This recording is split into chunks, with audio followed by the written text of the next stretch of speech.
మధ్యాహ్నపు సూర్యుడిలా వద్దు, ఉదయపు సూర్యుడిలా వెలుగు అంటారు. ఉదయపు సూర్యుడు నిదానంగా ఉదయిస్తాడు, ఆ తర్వాత నిదానంగా తీక్ష్ణత పెంచుతాడు, ఆ తర్వాత నిదానంగా తగ్గించుకుంటూ సంధ్యా సమయానికి అవతలకు వెళ్ళిపోతాడు, చంద్రుడికి దారిస్తాడు.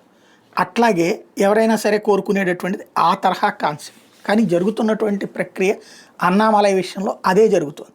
కానీ మధ్యండ మార్తాండునిలా ఆకస్మికంగా విరుచుకుపడి ఆకస్మికంగా వెళ్ళిపోలేదు.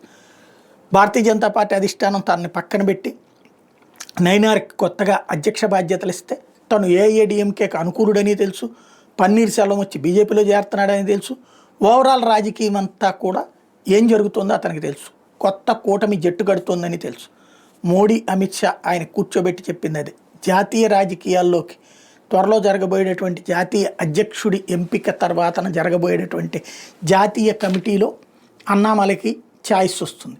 భవిష్యత్తులో మంత్రివర్గ విస్తరణలో తనకి చోటు వస్తుంది.